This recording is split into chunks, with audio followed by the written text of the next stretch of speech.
একটু ডিফিকাল্ট থাকবে, একটু ভিন্ন স্বাদের থাকবে, একটু মানে টাফ লেভেলের কোয়েশন থাকবে। সবগুলো একটা প্রশ্ন আজকের এই ক্লাসে আমরা ডিসকাশন করতে চলেছি আপনাদের জন্য। তো চলুন দেরি না করে সম্পূর্ণ ক্লাসটা অবশ্যই মনোযোগ দিয়ে দেখতে থাকুন। তো দেখি ১ নম্বর প্রশ্ন কি দেওয়া আছে দেখি। নিচের বিবৃতিগুলি পড়ুন। আচ্ছা, অর্থাৎ নিচের আমাদের পয়েন্টগুলো পড়তে হবে। ১ নম্বর দেওয়া আছে প্রত্যেক অক্ষরের উচ্চারণে একটি স্বরধ্বনি থাকে। আমরা পড়েছি আমরা কনসেপ্টের ক্লাসে। তো প্রত্যেক অক্ষরের উচ্চারণে একটা স্বরধ্বনি থাকে। অক্ষর এবং বর্ণ একই। আচ্ছা, প্রত্যেক অক্ষরের উচ্চারণে স্বরধ্বনি থাকে, ইয়েস। স্বরধ্বনি কিন্তু প্রত্যেকটা অক্ষরের উচ্চারণে আমরা একটা স্বরধ্বনি পাই। ঠিক আছে? ঠিক আছে? যেমন কলা, ক-লা। এখানে ক বলতে একটা অ উচ্চারণ আসছে।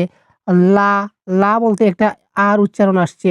অর্থাৎ স্বরধ্বনি আমাদের আসে। ক্লিয়ার?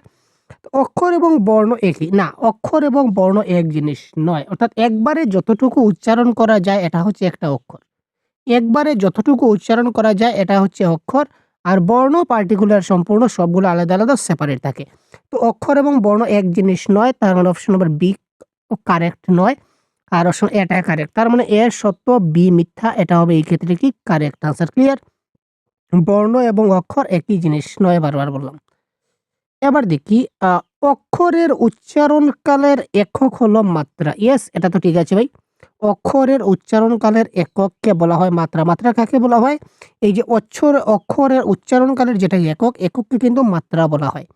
অক্ষর ২ প্রকার, একটা হচ্ছে স্বরান্ত, একটা হচ্ছে হলন্ত। তো হলন্তকে আরেকটা নামে জানা যায়, একটা হচ্ছে ব্যঞ্জনার্থ।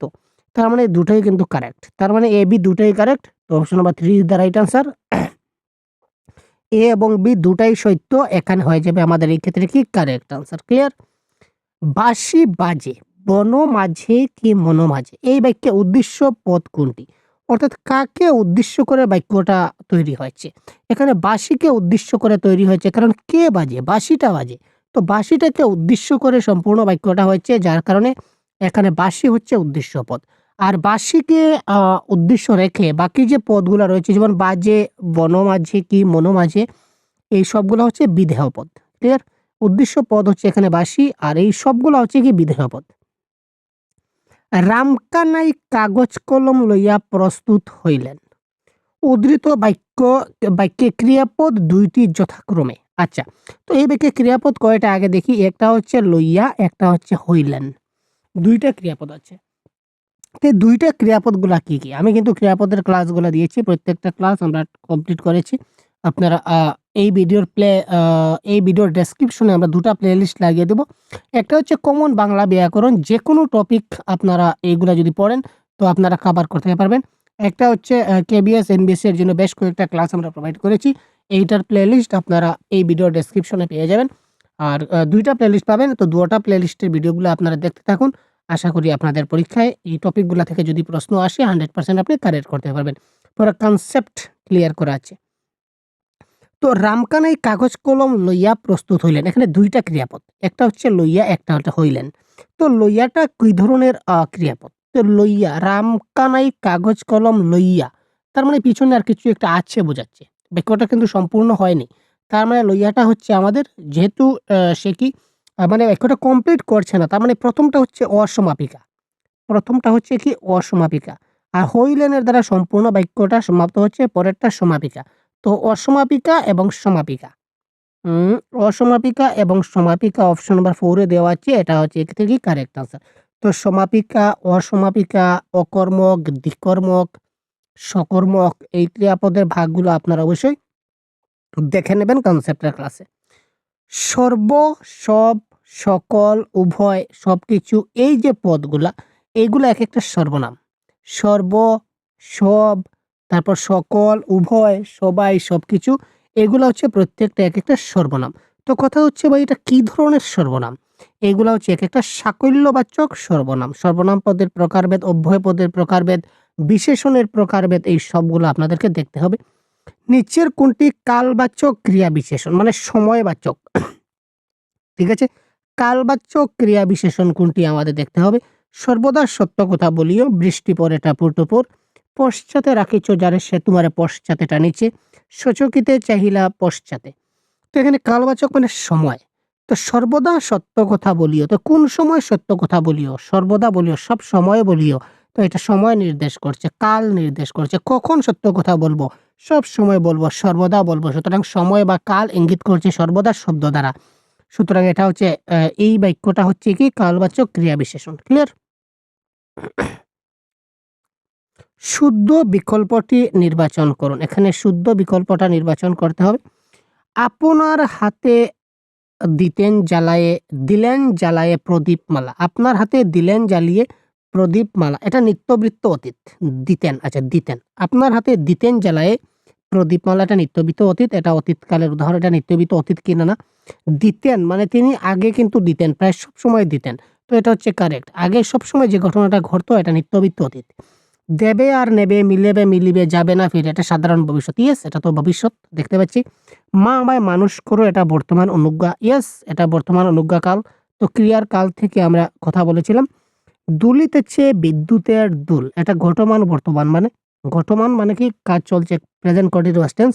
তো বিদ্যুতের দুলটা দুলিতেছে মানে প্রেজেন্ট কন্টিনিউয়াস টেন্স হচ্ছে। তো এই চাইরোটাই কিন্তু কারেক্ট। তার মানে বলেছে শুদ্ধ বিকল্পটা নির্বাচন করুন, তার মানে চাইরোটাই কারেক্ট। তো ১, ২, ৩, ৪ এখানে option number 4 is the right answer of this question.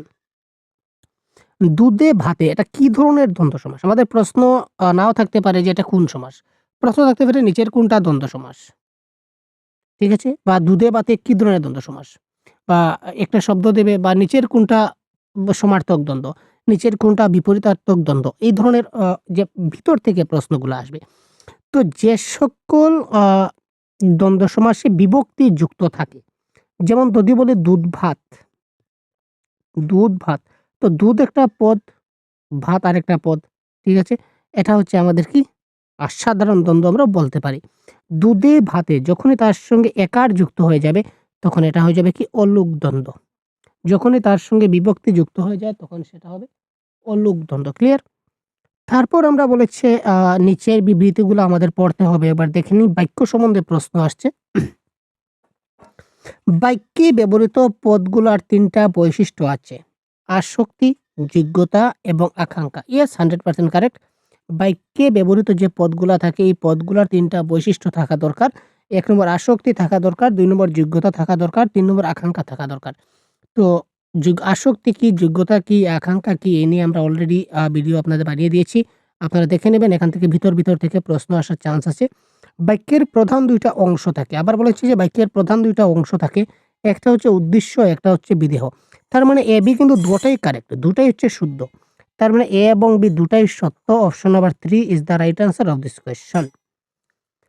একটি বর্তমান অনুজ্ঞাবাচক শব্দের উদাহরণ কোনটি? বর্তমান অনুজ্ঞাবাচক শব্দের উদাহরণ কোনটি দেখতে হবে। নেতা দেশের জন্য প্রাণ দিলেন। আমি প্রত্যহ বেড়াই। রীতা গান গাইছে। আজকের পড়া তৈরি করো। আপনারা যতটা পারেন কারেক্ট আনসার কমেন্ট বক্সে দেওয়ার চেষ্টা করুন তো আমি বলার আগে। এতে করে আপনাদেরও প্র্যাকটিস হয়ে যাবে, যেহেতু সময় একদম নাই। আজকের পড়া তৈরি করো। যে সকল বাক্যে আদেশ, উপদেশ, অনুরোধ এই ধরনের শব্দ বোঝায় তখন সেটা অনুজ্ঞাবাচক হয়। বর্তমানকালের যদি বোঝায় তাহলে বর্তমান অনুজ্ঞা, আর ভবিষ্যৎকালের যদি বোঝায় তাহলে সেটা ভবিষ্যৎ অনুজ্ঞা। তো এখানে আজকের পড়া তৈরি করো এটা বর্তমান অনুজ্ঞা। একটি অবস্থাবাচক ক্রিয়া বিশেষণ। তো অবস্থাবাচক ক্রিয়া বিশেষণ এখানে হবে বৃষ্টি পড়ে টাপুর টুপুর। এখানে বৃষ্টি পড়ার অবস্থাটা বোঝাচ্ছে। বৃষ্টিটা কোন অবস্থায় পড়ছে? টাপুর টুপুর ভাবে বৃষ্টি পড়ছে। তার মানে বৃষ্টি পড়ে টাপুর টুপুর, এটা হচ্ছে অবস্থাবাচক ক্রিয়া বিশেষণ। তো ক্রিয়া বিশেষণের ক্লাসটাও আপনারা দেখবেন। এবার এটা হচ্ছে আমাদের যে তৎসম, অর্ধতৎসম এবং তদ্ভব যে শব্দগুলা রয়েছে, প্রাকৃত, মাগধী এই শব্দগুলো থেকে, অর্থাৎ বাংলা শব্দ ভান্ডার থেকে প্রশ্ন এসেছে। তো সন্ধ্যা, তারপর ড্রেস, তারপর হচ্ছে সাজ। তো এখানে কারেক্ট আনসার হবে এই অপশন নাম্বার 1 টা, সন্ধ্যা। ঠিক আছে? তো সন্ধ্যা হবে এই ক্ষেত্রে। এখানে আমাদের কি হয়ে যাবে? এটা হয়ে যাবে এই ক্ষেত্রে আমাদের কারেক্ট আনসার। ক্লিয়ার? তারপর বিপরীতার্থক শব্দ নির্বাচনের একটি মূল সূত্র হলো যে যদি মূল শব্দটি তৎসম হয় তাহলে বিপরীত শব্দটি হতে হবে। বিপরীতার্থক শব্দ যদি করি তাহলে মূল একটা সূত্র হচ্ছে কি, মূল শব্দ যদি তৎসম হয় তাহলে বিপরীতে যে শব্দটা বের হবে এটাও কিন্তু তৎসম বের হবে। যদি মূলটা যদি দেশি হয় তাহলে বিপরীত যেটা বার হবে এটাও দেশি হবে। অর্থাৎ তৎসম এবং তৎসমের বিপরীত হবে। যেমন দেশ, দেশ যে ধরনের শব্দ হবে বিদেশটাও কিন্তু সেম ধরনের শব্দ হবে। তৎসমের বিপরীত কোনো সময় অর্ধ তৎসম, তদ্ভব এই ধরনের হবে। যদি মূল শব্দ তৎসম হয় তাহলে বিপরীতার্থক শব্দ যেটা পাবো এটাও তৎসম হবে। যদি দেশি পাই তাহলে দেশি হবে। আশা করি বুঝতে পারছেন, যা থাকবে তাই হবে। যেসব বর্ণ পূর্ববর্তী স্বরবর্ণের আশ্রয় ছাড়া উচ্চারিত হয় না তাদেরকে কি বলা হয়? তো বর্ণ সম্বন্ধে আপনারা একটু দেখবেন। তো এটা কারেক্ট আনসার হচ্ছে কি আশ্রয় স্থানভাগী বর্ণ। আশ্রয় স্থানভাগী বর্ণ। এই প্রশ্নগুলো, এই ধরনের প্রশ্ন আমরা আগে দেখতে পেয়েছি বিভিন্ন পরীক্ষায়, যার জন্য আমরা প্রশ্নগুলো সিলেক্ট করেছি এখান থেকে। আবার দেখুন বিবৃতি 1 এবং বিবৃতি 2। অক্ষরের উচ্চারণকালের একক হচ্ছে মাত্রা। ইয়েস, আমরা একটু আগে দেখলাম যে অক্ষরের উচ্চারণকালের যেটা একক হচ্ছে মাত্রা, 1 নম্বরটা কারেক্ট। অক্ষরের উচ্চারণকালের যেটা একক এটা মাত্রা হবে, এটা তো কারেক্ট, আমরা বুঝলাম। অক্ষর কেবলমাত্র স্বরান্ত হয়, ব্যঞ্জনার্থ হয় না, এটা হচ্ছে ভুল। অক্ষর 2 প্রকার, একটা হচ্ছে স্বরান্ত, একটা হচ্ছে ব্যঞ্জনান্ত। তো ব্যঞ্জনান্তকে বলা হয় আরেকটা নাম কি হলন্ত, আমরা একটু আগে যে বলেছিলাম। তো একটা কিন্তু ভুল, অপশন নাম্বার 2টা ভুল, একটা শুদ্ধ। তার মানে এখানে কোনটা হবে? 1 নম্বর 1 ঠিক 2 ভুল। তো option number 4 is the right answer. বিবৃতি 1 ঠিক কিন্তু 2 ভুল। ক্লিয়ার ভাই? নেক্সট, তুরঙ্গমে হলো দেশের প্রতিশব্দ। তুরঙ্গমটা কিসের প্রতিশব্দ? তো প্রতিশব্দগুলো আমাদের দেখতে হবে। ঠিক আছে, প্লেলিস্ট দেওয়া আছে, আমি বারবার বলছি এগুলো দেখবেন, আরও বাংলা ব্যাকরণের বইগুলো দেখবেন। ঠিক আছে, তো এখানে তুরঙ্গম শব্দে গুড়ার বিপরীত শব্দ হচ্ছে তুরঙ্গম। লাখেরাজ শব্দটির অর্থ হচ্ছে লাখেরাজ কয়েকটা মৌজার সমষ্টি, কোনো বিষয়ে নিশ্চিত জ্ঞান, কর দিতে না হয় যে জমির, কানের পাশে লম্বিত কেশগুচ্ছ। তো লাখেরাজ শব্দের অর্থ হচ্ছে কর দিতে হয় না যে জমির। এটা এক কথায় প্রকাশ, যদি এটা এক কথায় প্রকাশ থেকে এসেছে বা আমরা বাক্য সংকোচন বলতে পারি, এটা কর দিতে হয় না যে জমির, এটাকে বলা হয় কি লাখেরাজ। এবার কোয়েশ্চন নাম্বার 18 কি ধরনের প্রশ্ন আমরা সিলেক্ট করেছি দেখি। নিম্নলিখিত উত্তরসমূহের মধ্য থেকে বাক্যের সঠিক ক্রম। সারাটা সকাল সে বই পড়ে কাটালো। সারাটা সকাল কাটালো সে বই পড়ে। বই পড়ে কাটালো সে সকাল সারাটা।